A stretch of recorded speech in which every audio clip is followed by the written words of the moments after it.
officers, ano. Kailan po kayo na-elect? May 29. This last year lang. Okay, so first time. First time. Oo, yung iba, siguro datihan ng mga opisyales, ano. So, sino yung first time na naka-attend dito?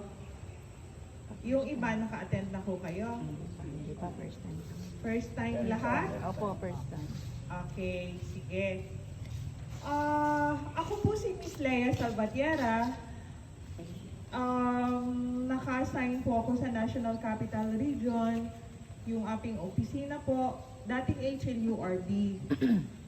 Alam niyo po yung HLURB, Housing and Land Use Regulatory Board, na ngayon ay Department of Human Settlements and Urban Development na. So, may pinasang batas, yung Republic Act 11201, yung creation ng the Department of Human Settlements and Urban Development.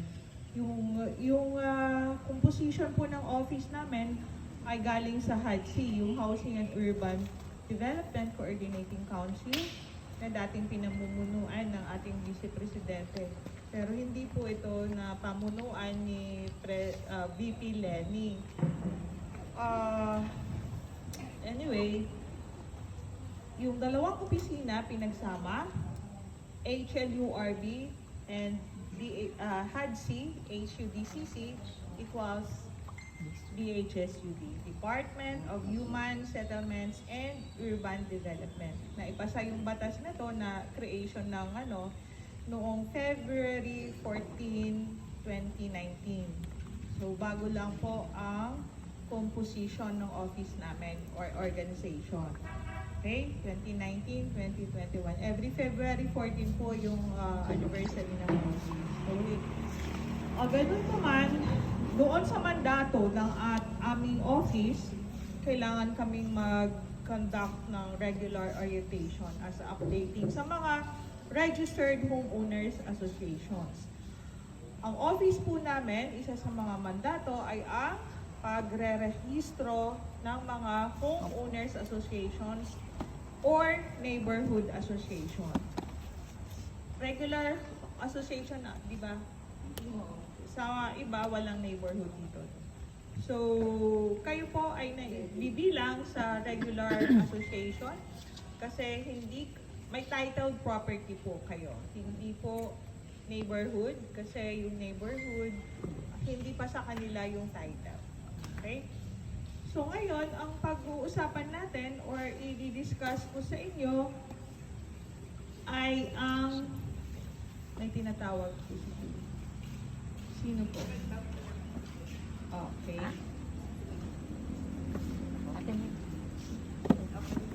Opo. Yes. Republic Act 9904, otherwise known as the Magna Carta for Homeowners and Homeowners Associations. Familiar po kayo sa RA 9904, yung Magna Carta ng Homeowners? So, ito po yung ating tatalakayin ngayon. Ang batas po ay naipasa noong March 10, 2010. Pero po, nagkaroon po ng revision sa IRR nitong October 28, 2021. Okay? So, 2021 lang ng October 28, ito ay sa batas, yung IRR. Nagkaroon ng revision dahil sa batas, maraming mga hindi maliwanag na mga provision or sections. Kaya nirebisahan. Okay? Alam niyo yung batas natin po, kapag may mga mga sinasabi or provision, ano bang Tagalog sa provision? May provision sa batas na hindi malinaw, kailangan natin ipahintulutan ng ating mambabatas na baguhin yon. So, naaprubahan ito, no?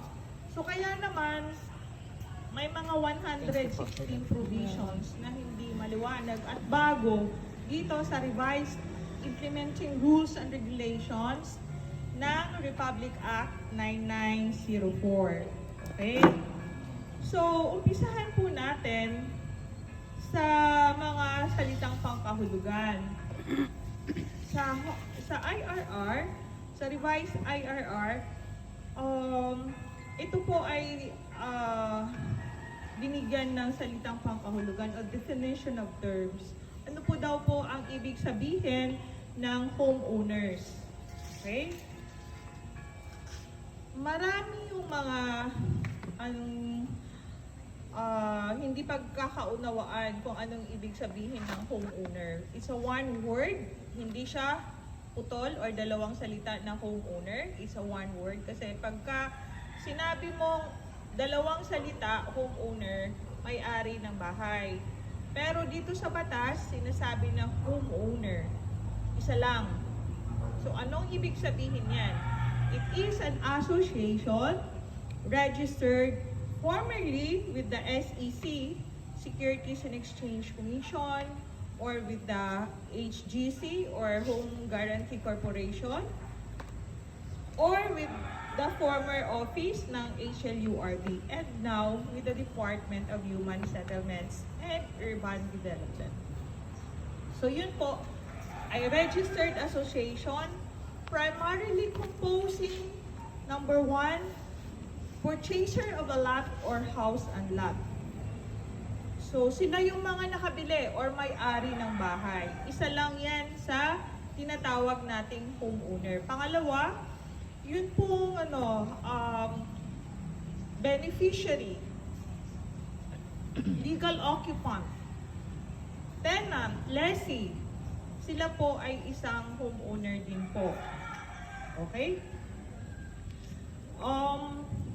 Ang beneficiary of a government housing projects, yun po yung mga, for example, naka-avail sila ng pabahay ng gobyerno, like for example, NHA, or yung sa acquired ng local government properties na pinamahagi sa mga homeless citizens. So sila ay beneficiaries. Ang tenant or lessee ay isang homeowner din. Diba? Kung sila, pwede silang maging member kung bibigyan sila ng authority at meron silang 1-year lease contract. May pahintulot galing sa may-ari. Okay? So, lessee, tenant, beneficiary, legal occupant. Binigyan ka ng karapatan para tumira sa property ng may-ari. Okay? So, yun ay isang homeowner. Informal settlers.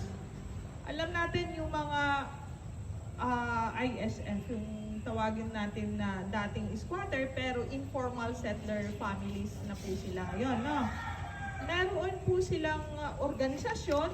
Ito po ang tawagin nating mga neighborhood association. Pinapayagan po silang mag-organize kasi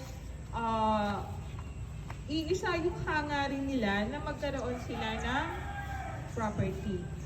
Pero through a process, tutulungan sila ng ating umado or yung namamahala sa mga informal settlers sa LGU natin para magkaroon sila ng tahanan. Alam niyo po yung yung tawaging 4PH, pabahay ngayon ng gobyerno. Yung primary ngayon ng ating presidente ay magkaroon ng pabahay or bahay ang mga homeless citizens, 1 million houses a year. Pero pag may bahay na kayo, syempre hindi na kayo magiging kwalipikado. Ang ibang mga ating kamag-anak na naninirahan sa inyo na walang sariling pamamahay, so sila po ay binibigyan ngayon ng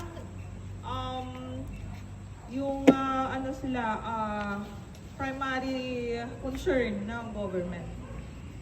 Okay. So, yung hindi member ay isang homeowner din kasi sila ay beneficial user.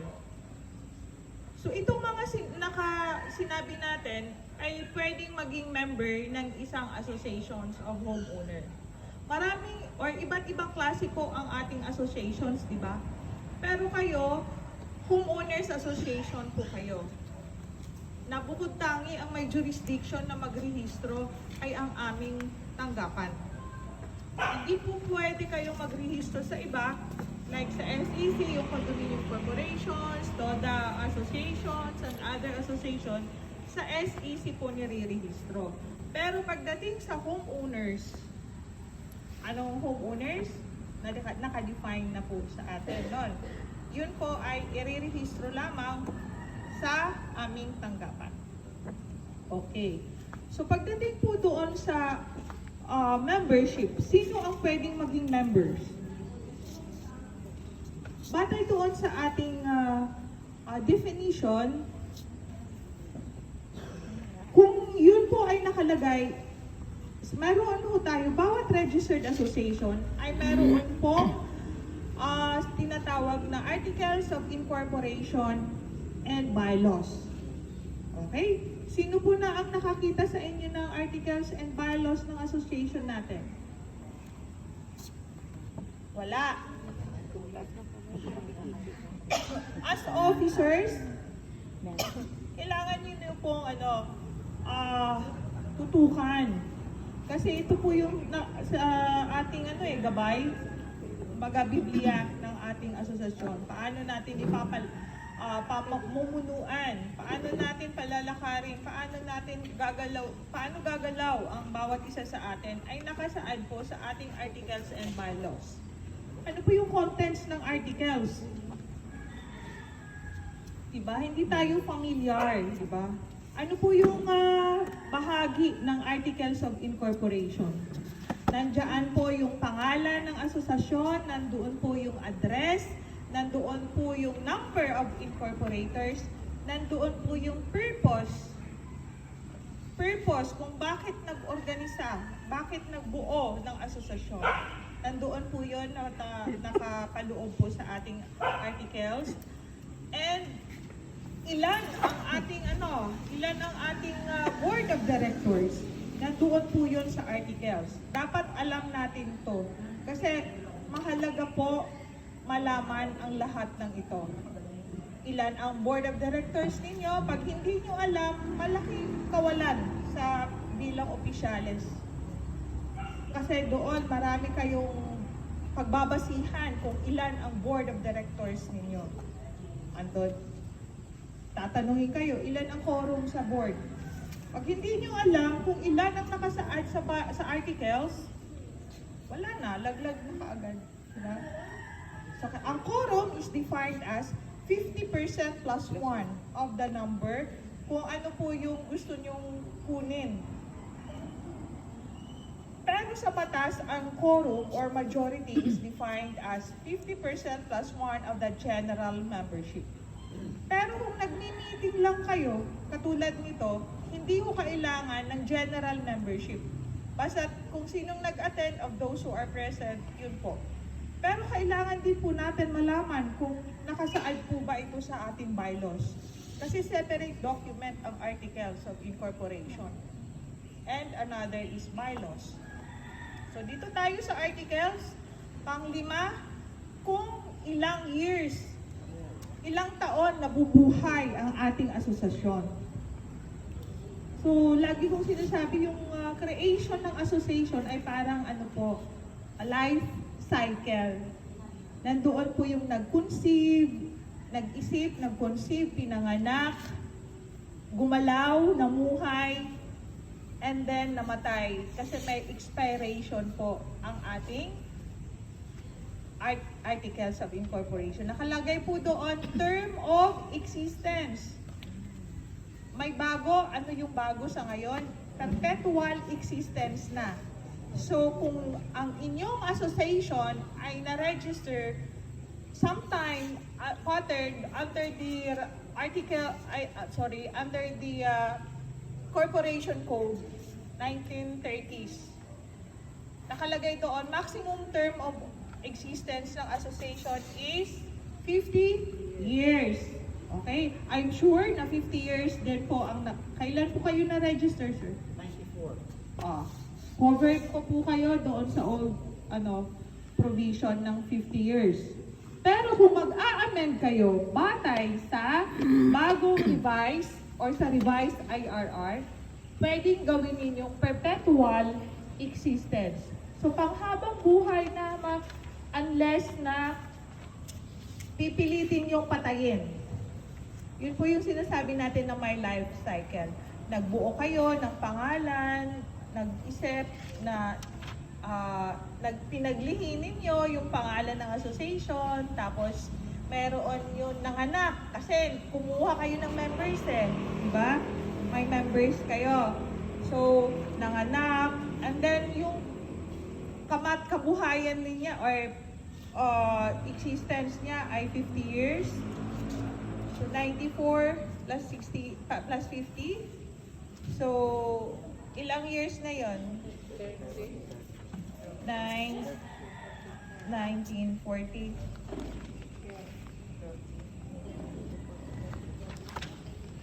Ilan?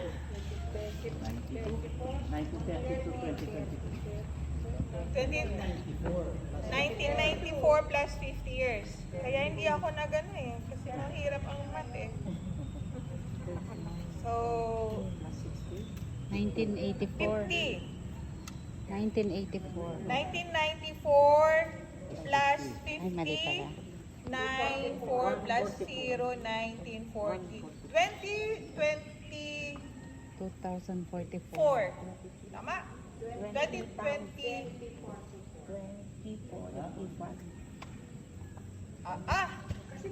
Ano po ba? 19 ano? 1994.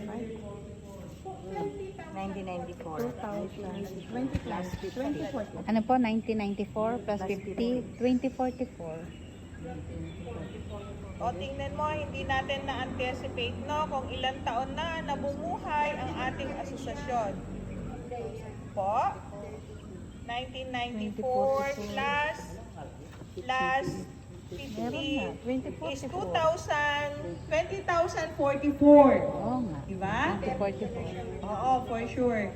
20,044 ang kamatayan. Okay. 2044. Ilang years pa minus 2023. 21. 21 years 21 pang years. mamumuhay. Buhay pa tayo niyan. Tiwala lang. 21. Oh. So, 21 years pa ang mamumuhay ang ating asosasyon. So, dapat, anong gagawin? Dapat pangalagaan. Parang buhay ng tao, inaalagaan para hindi magwatak-watak, hindi mawala, at patuloy siyang umuusbong. Umuusbong, di ba? Nagiging progressive. Pag progressive yung association, anong mangyayari? Progressively yung ating community. Okay. So ngayon, yun ang mga napapaloob sa ating articles of incorporation. Pagdating naman sa bylaws, mga ano ito? Ang mga qualifications ng members, sino yung qualified to become members? Qualifications ng officers, sino pwedeng tumakbo? Ano yung mga rules and regulations ng ating asosasyon?